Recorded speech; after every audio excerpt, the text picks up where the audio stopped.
Make a quick video for you all. I got some parts today, it's pretty cool. I'm gonna go over some of this starter stuff because that's basically what I've been waiting on for as far as this bike goes. I gotta get this starter assembly together. The stuff that was in it wasn't supposed to be. There was some Ironhead stuff and some shovel head stuff, and it was all kind of mixed up. And it doesn't really work properly if you do that.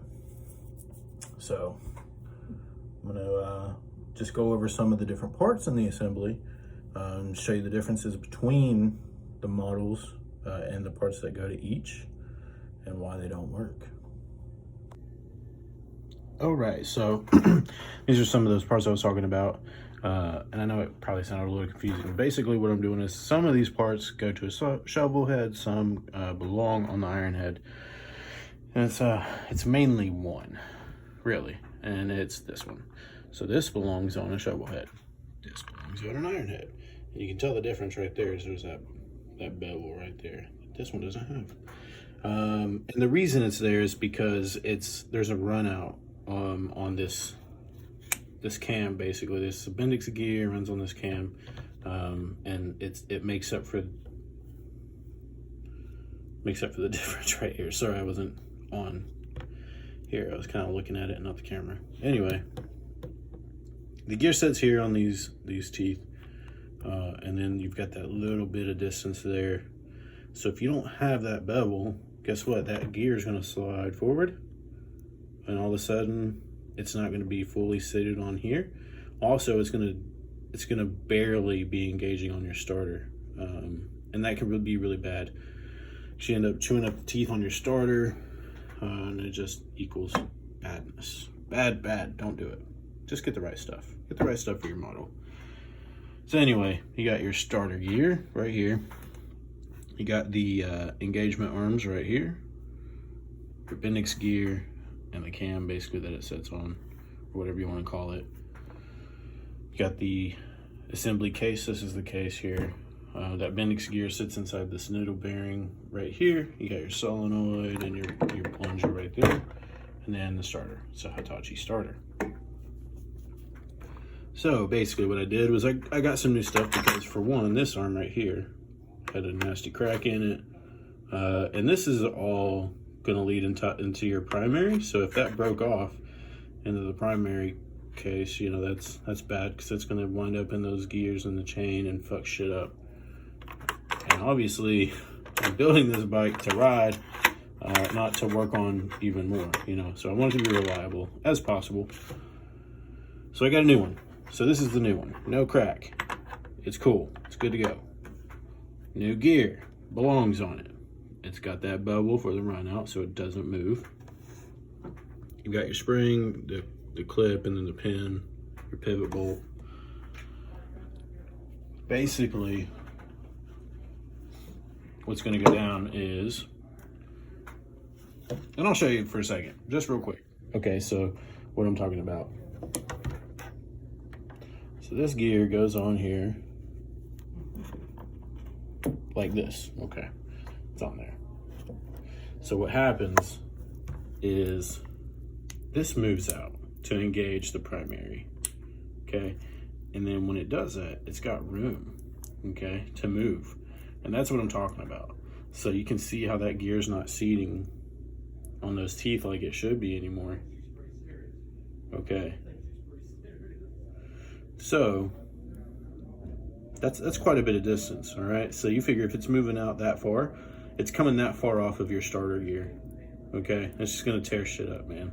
Just get the right gear. Don't throw shovel head gear in it and be like, oh, it's gonna be okay, because it ain't gonna be okay. It's gonna explode. It's gonna die. It's gonna mess its own self up. Just don't do it. All right, this stuff isn't expensive. This gear was $50. The arm here is between 10 and 15 bucks. It's worth it. It's worth it to just replace, especially if you're building a bike and you don't want to grenade it within the first 100 miles or whatever, you know, first few times starting it. So anyway, let's do this. Okay. That goes like that, basically. starter gear. It is directional. This has to go this way. Okay. I'm trying to do this with one hand, bear with me. So it sits just like that. And then you can see, like, when this engages, now this has nowhere to go because it's got that little space there, basically, all right? That's how it's supposed to be. That's the way it's designed. So I imagine on a shovel head, there's probably no gap here, all right? It's probably just straight up to it. I don't know. I'd have to tear one apart just to make sure, but that keeps that from running out, all right? Then this is going to go in there like that.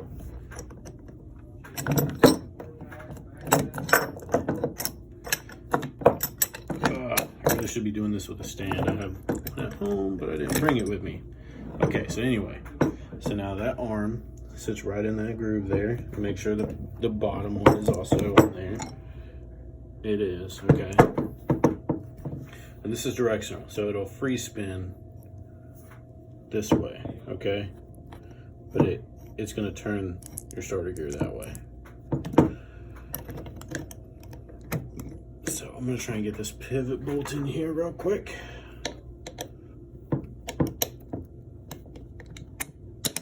All right, and this is gonna thread down in there, but I'm just gonna leave it like this for a second just so you can see. So basically, you can see how that works, okay? Solenoid's getting power, magnetizes in here, sucks in this plunger, which is going to engage that Bendix gear to the primary. All right. Now, what's going to hold this on here is you've got a spring, goes right there. Got your little retainer with that pin, and that pin's going to go in that hole. So everything sits nice and snug on there. There's a spring on each side so that it pops back out the way it should. Now the spring on the other side here you can't see because it's inside that boot.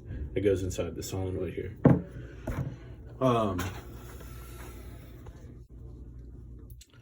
That's basically it. You know, your starter gear is going to pop through this little hole here to engage that starter gear. It's going to spin all together once you get it on. This here, there's going to be a little brass bushing or washer or whatever you want to call it.